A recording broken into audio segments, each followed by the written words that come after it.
But right now, from Party City, USA, Sporting Kansas City, and a guy that really follows a team day in and day out and now can talk about a championship win in Kansas City is Steve Brisendine of MLSsoccer.com. Steve, have you recuperated, my friend? Finally, I think so. It was an emotional night last night, especially with the big celebration at Union Station, and when Jimmy Nielsen announced his retirement. I think that there's just one more emotional moment in a series of them. But I think I'm finally recuperated now. Who says that Sporting Kansas City and their fans don't rally around their team in that city? I think for the first time in a long time, people now can say Kansas City is a real soccer town. Oh, absolutely. And it's funny, Peter Vermees, the manager, was looking out over the crowd last night. But the fire marshal had to turn people away from getting into the main hall at Union Station because there were so many people there. And that's absolutely outstanding to hear that, Steve, because let's be honest. Let's say 5 years ago, it wasn't all like that in Kansas City. The field situation, the fan support, ownership, you name it. Now everything is turned for the good.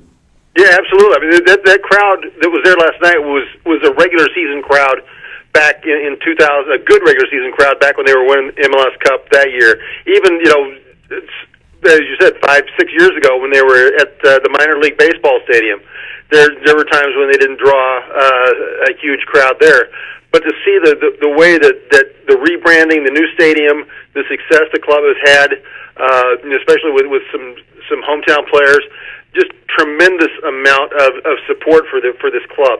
Let's talk about two guys that had, for me, an outstanding game for Sporting Kansas City. CJ Sapong, who single-handedly could have won the game in regulation time on a few opportunities that he missed, but still, the energy, the desire to win even in extra time, he had it. And another guy who joined us Thursday night, Benny Feilhaber. We talked to Benny about the stress, the pressure about playing the final in Kansas City and having to make sure to keep all those emotions in check. And you saw that even after giving up the first goal, Steve, they were relaxed, they were calm, they knew that they could get back into the game. They've played better from behind all through the playoffs. It was something that I noticed. They haven't scored the first goal through the postseason.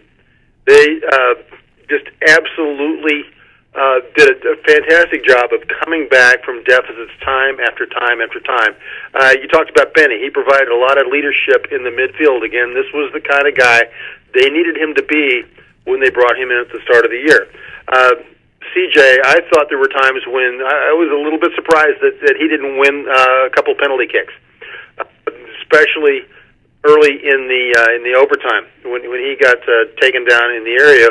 I thought that there was going to be a chance where he had won a penalty for Sporting, but yeah, he was tireless working against that back line. A lot of energy, a lot of physical presence, and again with Benny, especially the last two playoff matches at home against Houston and the final against Real, he was very, very, very good in the midfield. Now, I got to tell you, Steve, you know how I thought of the back four all season long. I thought they are the best in MLS. I still believe that. But for me, they were under pressure all game long by Finley, by Saborio. Beckerman, I thought, had the game of his life and really single-handedly could have helped Real Salt Lake take him over the hump. And Nick Raimondo, as well, to me, proved his worth not only in MLS, but as maybe the number 2 goalie on Team USA. There was just so much back and forth in that second half. The first half, maybe the first 20 minutes, it was pretty rough. They were feeling each other out. There was a lot of banging around. And then things started to get into a little more give and take. When, Real, after they were on their heels early on, they put some pressure on up front. And the no-look assist that Beckerman had on Saborio's goal was just, I don't care which team you're supporting, that was just an absolutely fantastic play. No look, delivered it right to him. And he almost, he had the shot from distance that hit the post, one of the 3 shots that hit the post in regulation. Yeah, Beckerman had an outstanding game. Raimondo, I said something during the match when he stoned Zusi on that shot from close range early in early in overtime, that he was the woodwork. I mean, he made several really big saves. You cannot fault him in the shootout. Things just didn't go Salt Lake's way in the shootout, but there's no way you can fault Nick Raimondo for that loss. He was fantastic, and he's been one of the top keepers in MLS for a long, long time. To me, Steve, one of the turning points of the game, and no other club can say that they have an ace, a veteran, a leader, a star still in my mind, coming off the bench like Claudio Bieler did and really changed the game around, really electrify the crowd. To me, this was a key part of the game. Well, I thought he might come off and do something pretty big. You know, he had the gorgeous penalty to lead off that lead off the shootout. But even before then, he had a couple of times that I thought he was going to make a finish and do what he did against New England and put the match away in extra time. Didn't happen, but I think he provided a different look that caused some problems for Salt Lake in the overtime. To me, a guy that's going to go down in history in MLS is one of the best keepers of all time. Jimmy Nielsen calls it a career. I look at this guy guaranteed, Steve, getting into the coaching ranks, whether at the grassroots level, whether at university, college, or the pros. This guy is going to be a wonderful teacher to whoever he takes under his wing. Oh, absolutely. You know, he's worked with the other keepers as well. Been sort of a second goalkeeper coach to some of these guys, a mentor to the guys behind him. And he loves working with people. You've heard the story, I think, before. He's driving on his way home from training, sees some kids playing a pickup game in the park. He stops, gets out, walks over, and starts giving them an impromptu coaching clinic. And, ends up signing a pair of gloves and giving it to one of the kids. He loves teaching the game. He loves the game, and he loves passing on the game. And absolutely, I can't think of anybody that I would more trust. My kids were still playing soccer. I can't think of anybody that I would more trust them to than Jimmy Nielsen. He's very good. He knows when to be, knows when to be stern, knows when to be patient. And I would be really surprised not to see him in the coaching ranks very soon. I know that's something that he would like to do as well. We've talked about that, and he'd very much like to get into coaching. Now, the man of the match, a guy that a lot of people thought he shouldn't have finished the match, Colin, a guy that is trying to take his game overseas. Talk about how key and how important he was all a season long for this club. Well, the thing with Colin is he had that tremendous aerial presence. He was always a threat to score on set pieces. He was always a threat to get up there in the mix on offense. Sometimes he would get caught out of position. He was very good at coming back and recovering. Absolute beast on defense. But you can't talk about a railing call without talking about Matt Besler, because Besler's the anchor.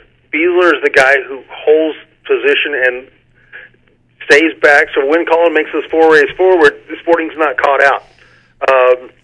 The two are so good together because one is the anchor guy, and one's the guy who is going to get up there in the mix, who is going to be involved in the offense, who's extremely dangerous on set pieces, as you saw in the final when he shook off his marker, got up, and just delivered a masterful header that Romano had no chance of getting. You know, Steve, you talk about the USA international Matt Besler, and funny enough, you mentioned him. My son's 15, and I, on purpose, sat him down to watch this game with Besler and how he plays the game, because he plays his position. And I pointed out to him, I said to him, do you see his size? His size means nothing to him. It's the mental part of the game that he really brings to another level, that guys that are 6'2", 6'3", that he can play just like them. And that's Matt Besler. He's not like a Colin in structure, in body-wise, but brains and playing physical, Matt Besler can do that. Oh, absolutely. He's not just a cerebral guy. He will make contact with people.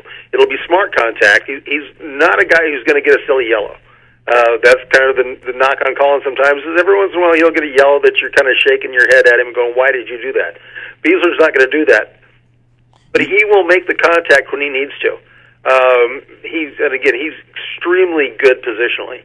He knows where he is on the pitch. He knows where the opponents are on the pitch.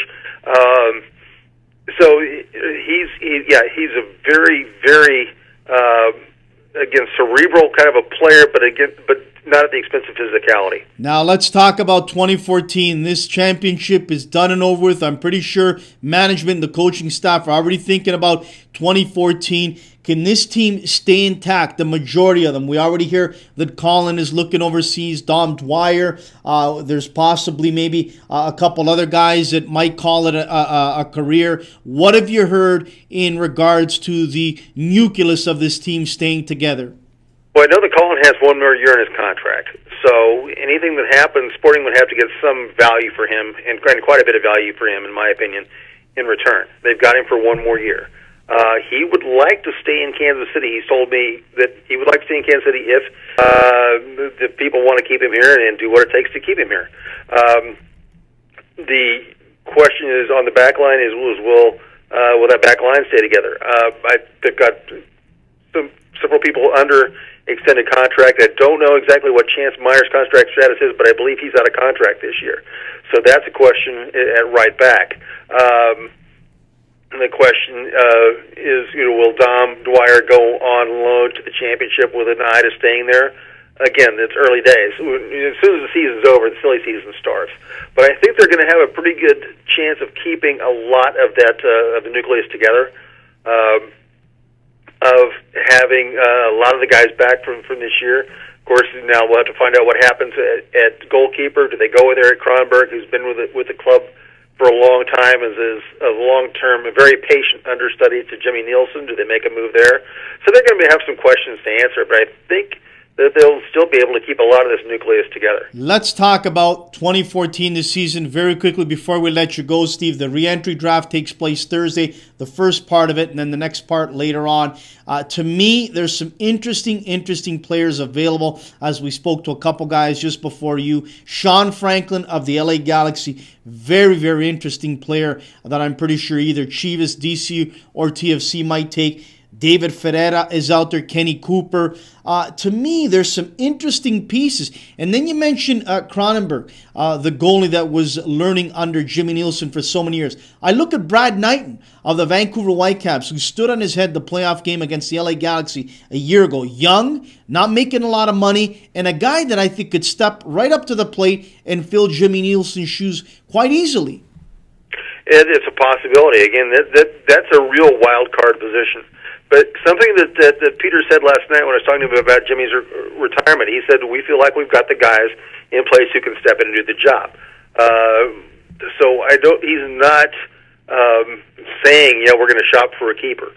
Now, again, he's the technical director, so he's going to play some things pretty close to the vest. But he has had a lot of confidence in Kronberg in, say, the Champions League match where they had to get at least a draw to advance to the knockout stage. That's somebody who talked about that being a throwaway match, or pool play in CONCACAF Champions League being throwaway. Sporting don't see it that way. They want to win everything that they're in, and the fact that they went with Eric Kronberg in that match, it was late in the regular season, but in the past, you look at Open Cup last year, they used Jimmy Nielsen in the Open Cup late stages in the final. The fact that they went with Kronberg against Olympia when they really needed a good result tells me they've got a lot of confidence in him. We'll close it out with this, Steve. What will this do for the city of Kansas City? What will it do for grassroots soccer? What will it do in general for the game in that neck of the woods? Will it elevate it to another level? Will you start seeing more and more Sporting Kansas City jerseys on young kids? Will you start seeing more and more demand for season tickets? Tell us what you think it'll do with this championship win. Well, it's crazy already. I mean, you go around town and you see the tremendous support for Sporting. I think that what this season is going to be it's going to be a boon for a construction company at some point, and I'm thinking sooner rather than later, because Sporting Park, it was sold out to fire marshal capacity for the last two matches against Houston and against Real. There's getting to be more demand than there is seating at that stadium, especially for the big matches. I think that the biggest effect you're going to see is they're going to look to expand that park. They've got a long-range plan, I think, in place already for adding seating, and I think that's going to be one thing that happens. I mean, the city was already so starved for a championship. that when they finally got that Saturday night. It was Kansas City's first professional postseason championship since the Wizards then did it in 2000, and the first one at home since the Royals won the World Series in 1985.